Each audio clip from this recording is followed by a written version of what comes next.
नमस्कार। Archer रोहिका Sharma channel में आप सभी का स्वागत है। आज की हमारी कहानी का नाम है लड़का लड़की, जिसके लेखक हैं अमरकांत जी।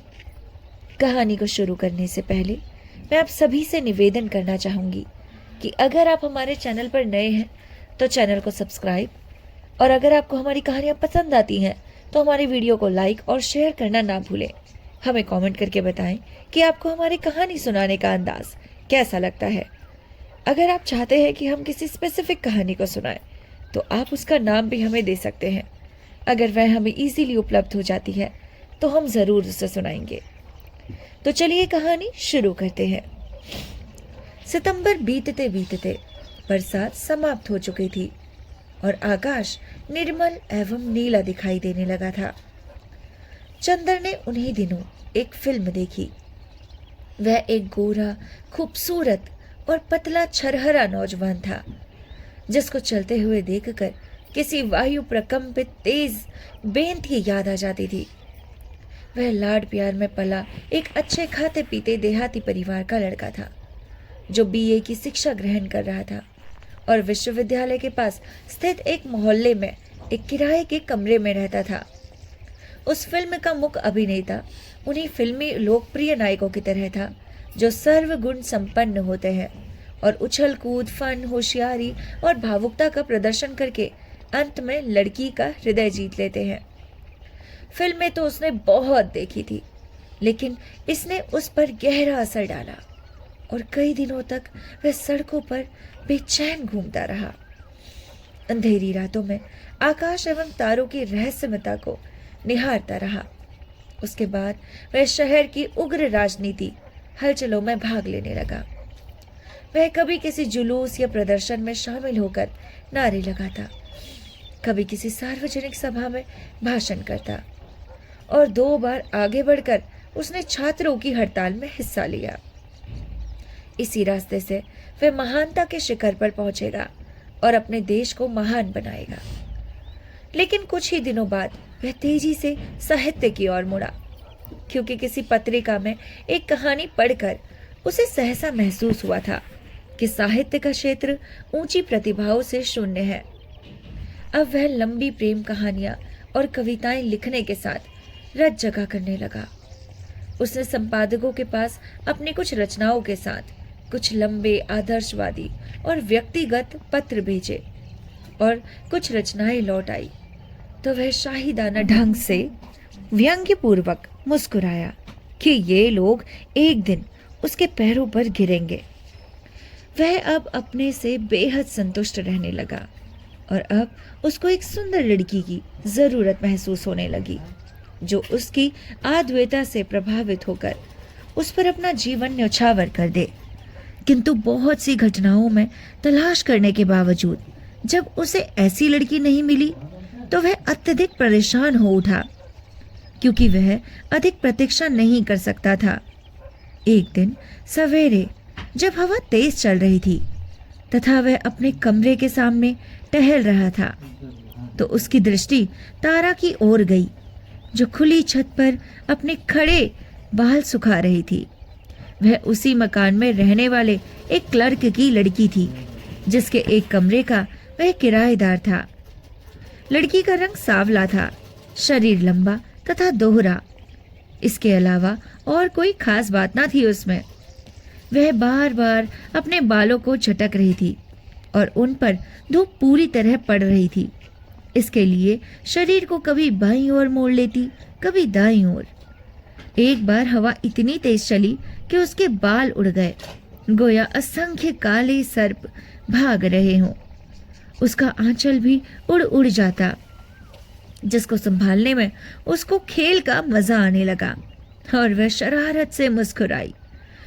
और तभी उसकी नजर नीचे चंदर की ओर गई। वह बेहद संकुचित हो गई और अपने शरीर को सिकोड़ तथा झुककर अंदर भाग गई। चंदर को बेहद आश्चर्य हुआ। उसने कभी सोचा भी न था कि उस लड़की में इतनी चंचलता और शोखी हो सकती है।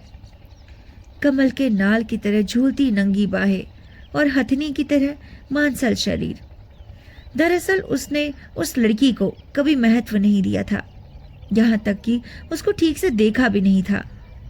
यद्यपि वह उसके घर के अंदर आता जाता था और उसके यहाँ दावतों और समारोहों में कई बार शामिल भी हो चुका था। उसका ख्याल था कि वह एक भोंदू, गंदी और आलसी लड़की है, जैसे कि क्लर्कों की लड़कियों के बारे में उसकी राय थी। वह 3 मील पैदल कॉलेज पहुंचती थी, उतनी ही वापस लौटती, मामूली कपड़े पहनती थी तथा घर में डांट फटकार सुनती रहती थी। यह सब सोचकर चंदर को उस लड़की पर इतनी दया आई कि वह वर्तमान सामाजिक व्यवस्था के प्रति प्रबल आक्रोश से भर उठा। वह उस लड़की के भाग्य को सुधारेगा और इस तरह समस्त सामाजिक व्यवस्था पर क्रूर प्रहार करेगा तथा एक साधारण लड़की को प्यार करके देश के सामने अपनी महानता को सिद्ध करेगा। और इस महत्वपूर्ण निश्चय पर पहुंचकर उसको अपने ऊपर एक वीर नायक की तरह गर्व हुआ। वह बहुत ही आसानी से उत्साह एवं उमंग की मूर्ति बन गया और दूसरे दिन से ही उस लड़की को एक ऐसे प्रेमी की नजर से देखने लगा जो अपने प्यार की खातिर बड़े से बड़ा त्याग करने को तैयार हो। जब वह कॉलेज जाने लगती तो वह साफ सुथरे कपड़े पहनकर कमरे के बाहर आकर खड़ा हो जाता और कॉलेज से लौटने के समय भी वह मौजूद मिलता। कभी कभी वह कुछ दूर तक उसका पीछा करता, कभी रास्ते में ही खड़ा दिखाई देता और कभी कभी छुट्टी होने के समय कॉलेज के गेट के सामने व्यस्तता पूर्वक इधर उधर जाते हुए नजर आता। इसके बाद वह उससे बातचीत करने की कोशिश करता। क्या समय है? आज देर से क्यों जा रही हो? कॉलेज में आज छुट्टी नहीं है? उखड़े उखड़े से प्रश्न, आंखों में दया, दुख और शहादत की भावनाएं तैरा करती।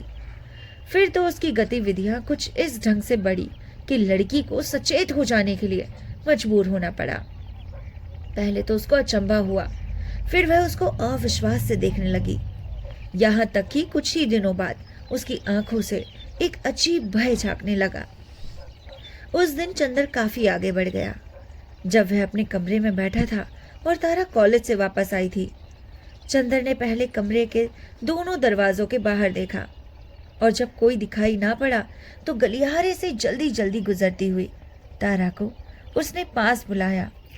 तारा ने उसको चौंक कर देखा, फिर उसका चेहरा फक गया और वह डरती डरती कमरे के अंदर आई और सर झुकाकर खड़ी हो गई। तुम्हारी पढ़ाई कैसी चल रही है तारा? चंदर ने हितैषी अधिकार से पूछा। ठीक चल रही है। कोई कठिनाई तो नहीं है? नहीं। कठिनाई महसूस होने पर पूछ सकती हो, मैं कोई भूत नहीं हूं। भाई यही समझ लो कि मैं तुम्हारा कोई नुकसान नहीं देख सकता। तारा ने सर झुका झुका कर देखा। चंदर ने उठकर कमरे में से 2 बार चहलकदमी की। फिर वह तारा के एकदम निकट आकर बोला, तारा, तुमको डरना नहीं चाहिए, अपने को हीन नहीं समझना चाहिए। तुम में बहुत सी अच्छाइयां हैं, डरने की क्या जरूरत? उसकी बातों का तारा पर न जाने कैसा असर हुआ कि उसका चेहरा रुदन की हल्की लकीरों में खो गया और वह अचानक छटक कर कमरे के बाहर निकल आई। तारा ने जल्दी से किताबें रखी और एकांत कमरे में बैठकर चुपचाप आंखें पोंछने लगी।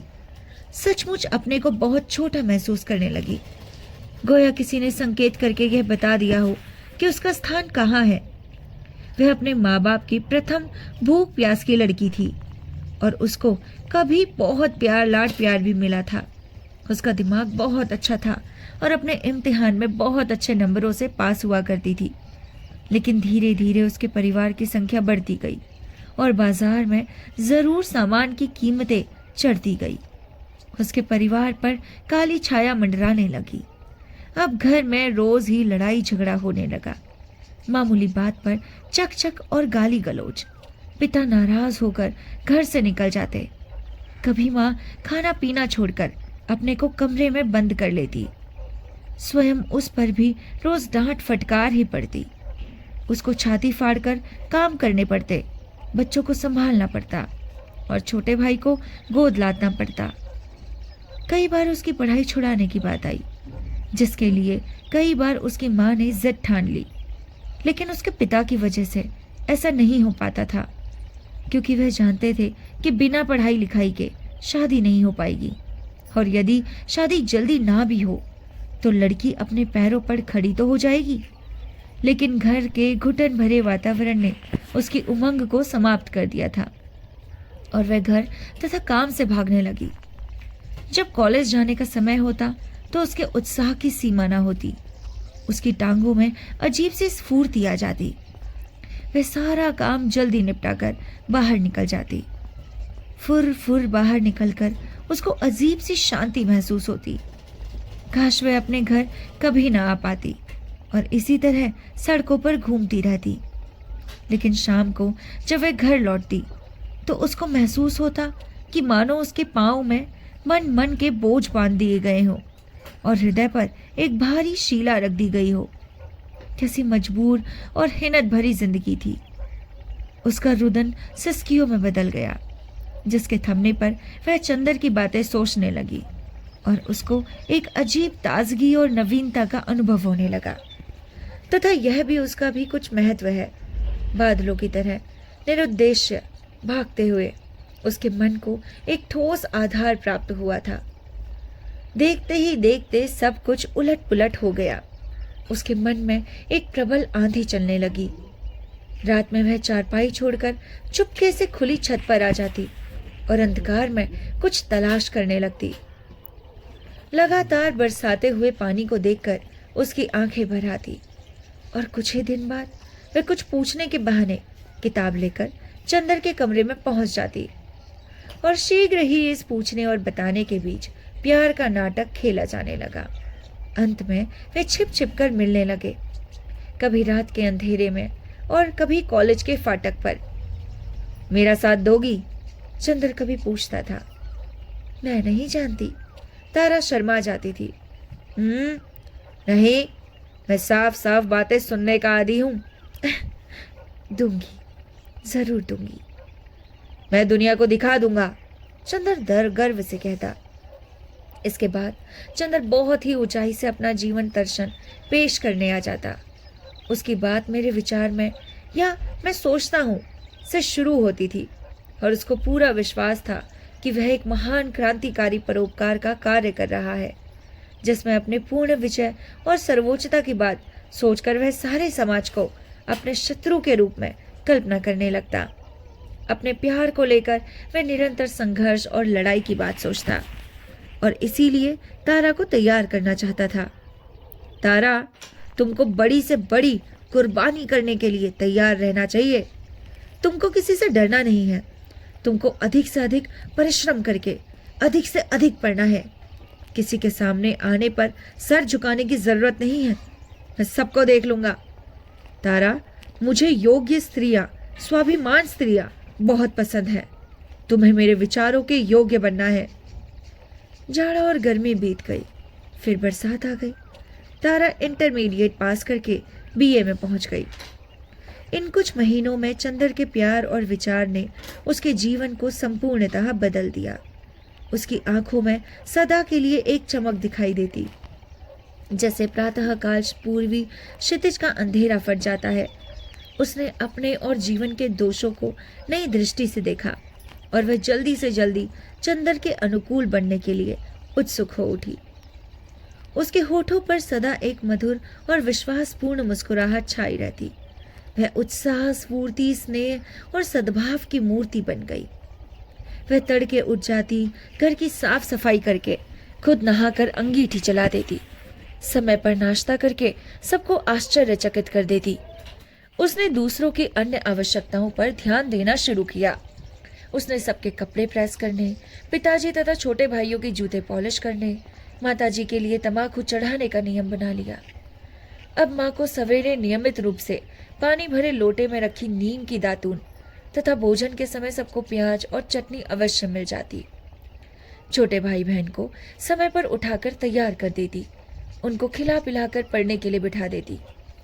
जब वह कॉलेज जाती तो उसका मन सदा चंदर के प्यार से पुलकित रहता। और वह अपने सहेलियों के सामने भी बातचीत में सदा चंदर के विचारों को ही दोहराती रहती। उसका जीवन एक महान दिलचस्पी, विश्वास एवं प्रतीक्षा से परिवर्तित हो गया। एक दिन जब वह कॉलेज से लौटी तो उसकी माँ उसके छोटे भाई पप्पू को गालियां दे रही थी। माँ, ये ठीक नहीं है, तारा ने कहा। अरे क्या ठीक नहीं है? ओहो माँ, गालियां देना। अरे मेरी भौजी, तू मुझे सिखाने चली है? आओ तो झाड़ू से बात करूं। तारा का मुंह क्रोध से तमतमाने लगा और आंखें चमकने लगी। उसने झनझनाती आवाज में कहा, माँ, आप मेरे प्रति ऐसी जबान में नहीं बोल सकती। ओए होए होए होए, तेरी ये हिम्मत! माँ, मैं अब बड़ी और जिम्मेदार हो गई हूँ। मैं ये सब कुछ बर्दाश्त नहीं करूंगी। अरे पप्पू, अपने बाप को बुला तो। उसकी माँ चीख पड़ी। आने दे, उनको मैं तेरी दीदा नवाती हूँ। बाप रे, ये लड़की हाथ से निकलती जा रही है। ठहर जा, मैं तेरा पढ़ना लिखना छुड़ाती हूँ और इसी साल तुझे घर से भगाती हूँ। मैं कहीं नहीं जाऊंगी, तारा ने दृढ़ स्वर में कहा। क्या कहा? तू शादी नहीं करेगी? नहीं। तो क्या करेगी? छाती पर मूंग दलेगी? मूंग क्यों दलूंगी? मैं अधिक से अधिक पढ़ूंगी, अपने पैरों पर खड़ी होंगी। मैं अपनी समस्या खुद हल करूंगी, तुमको चिंता करने की जरूरत नहीं है। पढ़ूंगी, माँ ने होठ विकृत करके बोली। तू पढ़ेगी? तू पढ़ेगी क्या? सारे खानदान की नाक कटाएगी।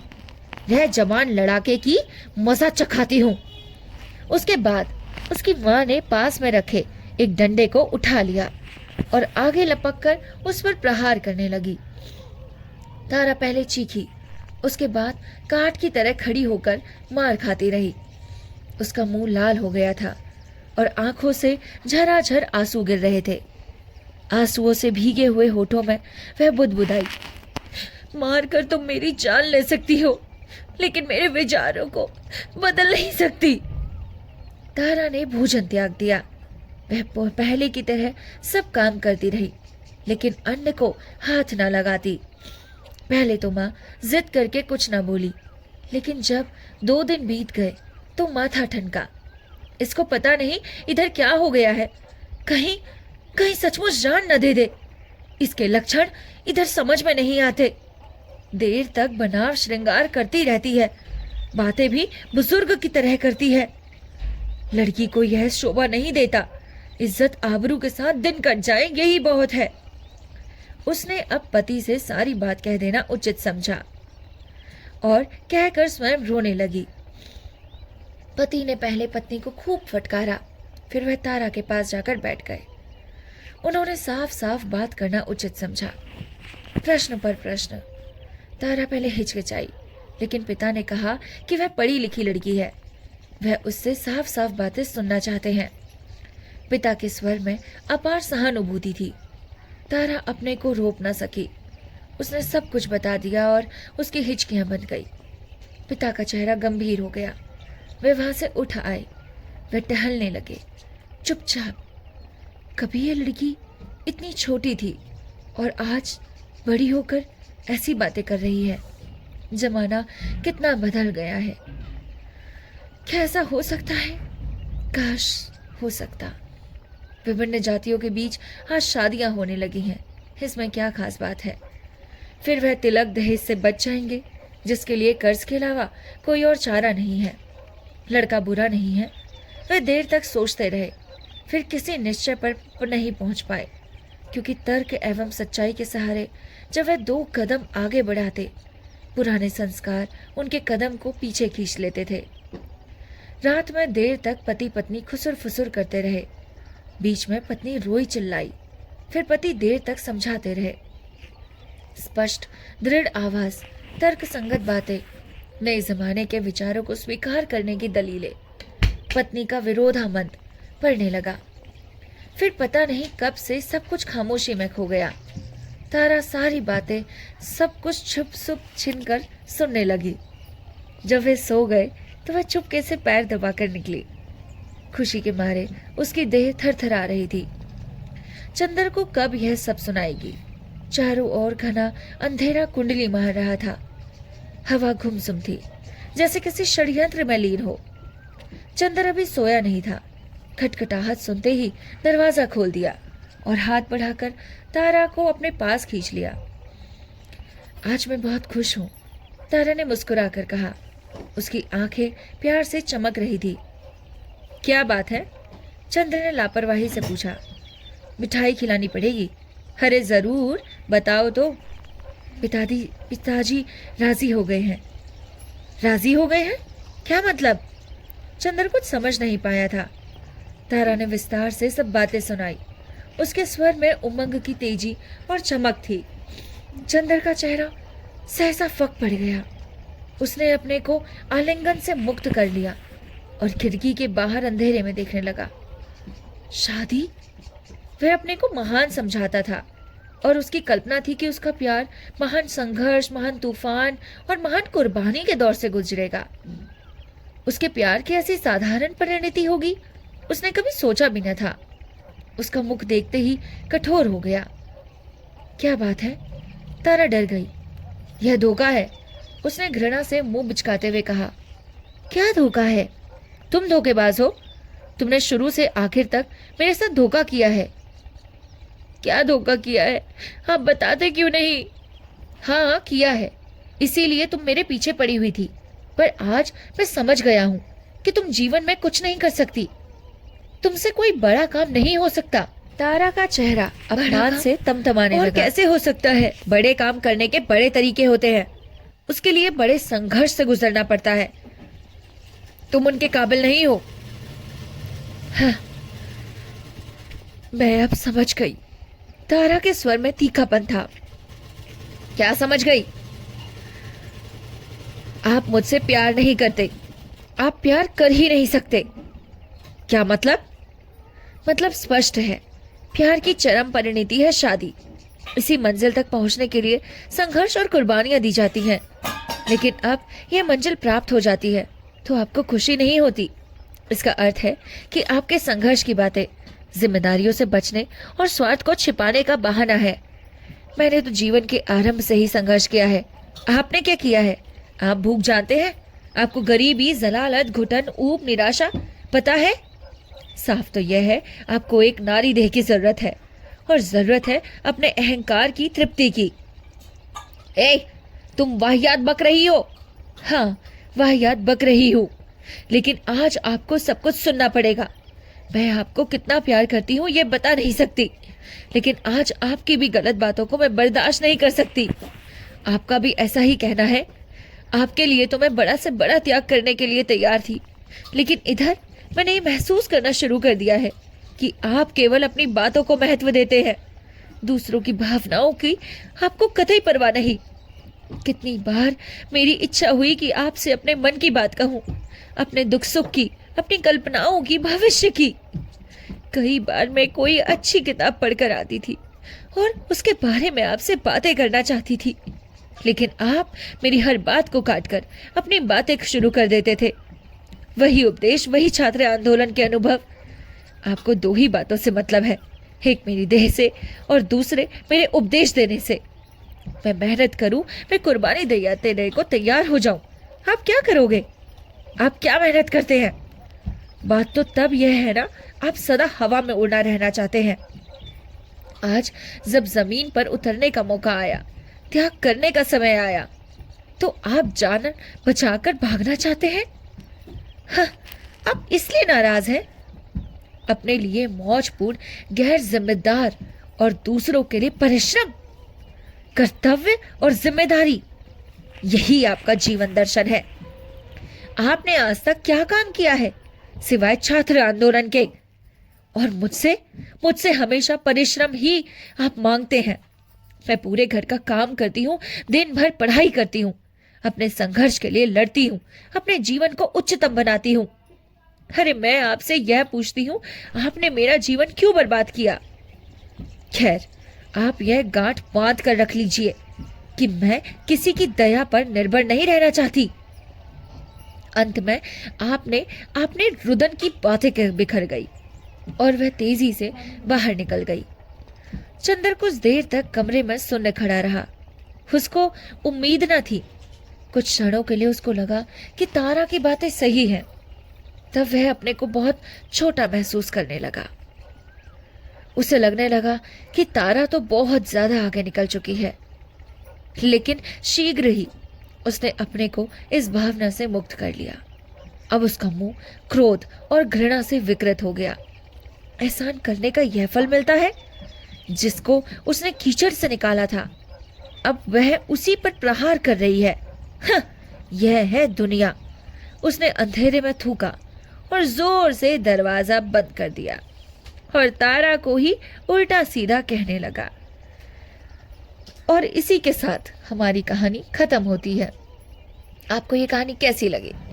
इस कहानी का उद्देश्य सिर्फ ये समझाना है कि एक मनुष्य मेहनत करे तो वो क्या से क्या नहीं हो सकता, लेकिन उसी वक्त अगर लड़का अपने इस मेल ईगो को साइड में ना रखे, वो बस ये सोचे कि औरत को पढ़ा लिखा भी होना चाहिए, कमाऊ भी होना चाहिए, घर का काम करने वाली भी होनी चाहिए, दयालु भी होना चाहिए, ममता वाली भी होना चाहिए, लेकिन खुद सिर्फ एक ही चीज लेकर बैठेगा और वो है घमंड, तो क्या इस प्रकार से ये पूरी दुनिया चल पाएगी?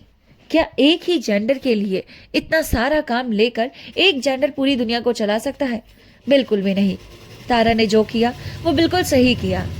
मिलते हैं आपसे नेक्स्ट कहानी के साथ। तब तक के लिए नमस्कार, अपना ख्याल रखिएगा। लेकिन हाँ, अगर आपको हमारी कहानियां पसंद है तो कृपया करके हमारे चैनल को सब्सक्राइब कीजिए, हमारी कहानियों को लाइक कीजिए और शेयर कीजिए। अपना ख्याल रखिएगा।